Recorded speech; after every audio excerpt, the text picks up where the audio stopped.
Acid rain, तेजाबी बारिश। जी हां, एक खतरनाक टर्म है जो आपको सुनकर और देखकर ऐसा लगेगा कि शायद आपके ऊपर सीधे तेजाब की बारिश हो रही हो। और ऐसे भी तेजाब के खतरे से आप जागरूक होंगे कि तेजाब आपके लिए कितना खतरनाक हो सकता है। सोचिए, यदि ये तेजाब आपके ऊपर पड़े और पौधों पर पड़े तो उसकी हालत क्या हो सकती है। और ये रिपोर्ट जो आई है मौसम विभाग की तरफ से, वो अपने आप में डराने वाली है, खतरनाक भी, और इसमें सरकार को सोचना भी होगा। हमारे साथ इस पर बातचीत करने के लिए हमारे उत्तर प्रदेश के ब्यूरो चीफ डॉक्टर अब्दुल अहद हमारे साथ जुड़े, उनके साथ हमने साझा करने की कोशिश की है। अब्दुल साहब, मौसम विभाग की तरफ से यह रिपोर्ट आई और रिसर्च में कहा गया कि ऐसे ट्रेन जो है उसका लगातार हम देख रहे हैं कि यूपी के साथ ये देश के लिए कितना चिंताजनक है और ये कैसे यूपी के लिए खतरनाक हो सकता है।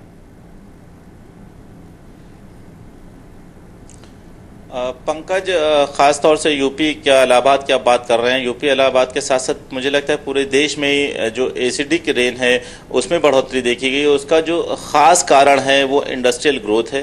साथ साथ में जो क्रूड ऑयल्स हैं, जो डीजल है, खास तौर से जो डीजल से चलने वाले कारखाने हैं, डीजल से चलने वाली गाड़ियां हैं, वो हैं।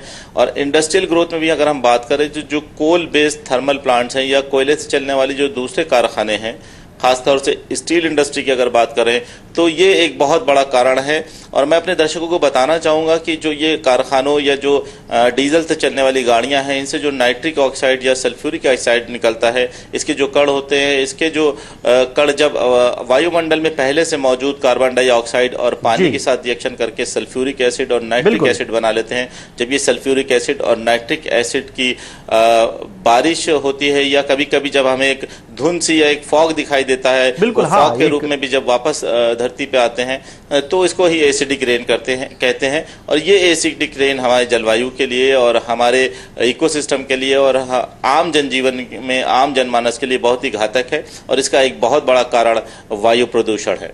बिल्कुल है, ये हम तो लगातार दिखा भी रहे कि एसिडिक रेन आखिर होता क्या और कैसे इसका असर पड़ता है। लेकिन यूपी के कॉन्टेक्स्ट में बात करें तो यूपी में चूंकि जमीन है, एसिड रेन से यूपी में क्या बल्कि पूरे देश की अगर हम बात करें तो खासतौर से अगर यूपी की अगर आप बात कर रहे हैं तो जनजीवन पे और खासतौर से जो एक्वेटिक सिस्टम है उस पर बहुत असर पड़ रहा है। जो पानी में रहने वाले जीव जंतु हैं, जो पानी में रहने वाले जीव हैं, उनकी मृत्यु होती है। और खासतौर से जो एक्वेटिक सिस्टम में एल्गीज हैं या एल्गा है, उनका बहुत बड़ा रोल है, वो नहीं नप पाते हैं उसमें।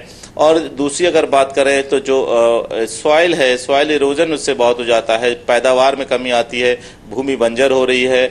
और अगर साथ साथ बात करें पेड़ पौधों की तो पेड़ पौधों की ग्रोथ रुक जाती है और उनकी जो ऑक्सीजन बनाने की कैपेसिटी है या ऑक्सीजन बाइंडिंग कैपेसिटी अगर हम कहें तो वो कम हो जाती है। इसके साथ साथ जो तांबा और सीसा है, ये जो ग्राउंड वाटर में मिलकर ग्राउंड वाटर में मिल जाता है और जब हम इस पानी को पीते हैं तो ये हमारे शरीर में चला जाता है। और लेड बहुत सी बीमारियों को जो है हमारे शरीर में उसको जन्म देता है। खासतौर से कई तरह के कैंसर इससे होने की संभावना है। साथ साथ हार्ट और लंग की भी कई बीमारियां होती हैं, जैसे ब्रोंकाइटिस की हम बात करें, अस्थमा की बात करें।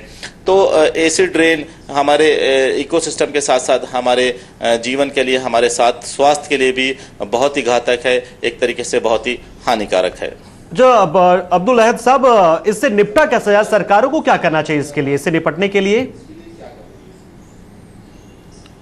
देखिए, सरकार चाहे केंद्र की हो चाहे राज्य की सरकार हो, दोनों ही सरकारों को जो अब इस ओर गंभीरता से सोचना होगा, क्योंकि ये जो घटनाएं हैं एसिड रेन की दिन प्रतिदिन बढ़ती जा रही हैं। अगर 20-25 साल पहले की तुलना में अगर हम देखें तो इस वक्त काफी घटनाएं बढ़ गई हैं। और इसके लिए सरकारों को खास तौर से जो मानक हैं वायु प्रदूषण के, उन मानकों को जो केवल दिखावटी ना रहे हो, उस पर अमल हो और ऐसे मानक बनाए जाने चाहिए ताकि जो वायु प्रदूषण है वो कम हो। जो कारखाने हैं, जो कोल बेस्ड इंडस्ट्री हैं, उन पर लगाम लगानी चाहिए।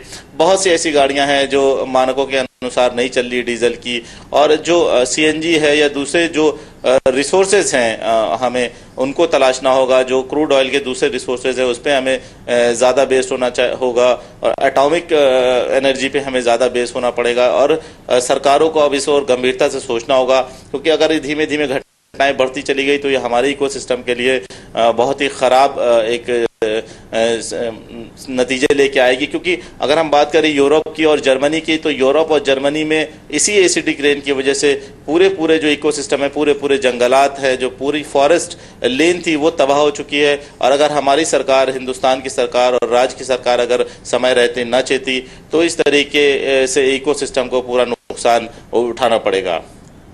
पंकज, बहुत बहुत शुक्रिया डॉक्टर अब्दुल अहद हमारे साथ जुड़ने के लिए और इस खबर पर तमाम अपडेट्स और सारी बातों को एकदम सीरियस से सिलसिलेवार तरीके से समझाने के लिए, क्योंकि ये एक चिंता की बात है। खासतौर से उत्तर प्रदेश की बात करें, क्योंकि उत्तर प्रदेश एक कृषि बहुल राज्य है जहां पर कृषि उत्पादन का वहां पर होना, बढ़ना, घटना पूरे देश के लिए चिंता की बात बन जाता है। ऐसे में जबकि ये रिपोर्ट आई और इलाहाबाद का जिक्र भी इस रिपोर्ट में किया गया मौसम विभाग के, तो ऐसे में ये चिंता की बात यूपी के लिए भी है, लेकिन साथ ही साथ पूरे देश के लिए भी ये चिंता की बात है। और ये वक्त है, एक मौका जब हमें सोचना होगा कि हम अपने प्रदूषण के साथ आखिर ये कैसा खिलवाड़ कर रहे हैं, जो कि घूम फिर कर ये प्रदूषण हमें ही किसी न किसी तरीके से मार रहा है। फिर भी हम इसी प्रदूषण के जरिए खेलने की कोशिश कर रहे हैं और पृथ्वी को खराब कर रहे हैं, अपने देश को खराब करने की कोशिश कर रहे हैं। फिलहाल इस खास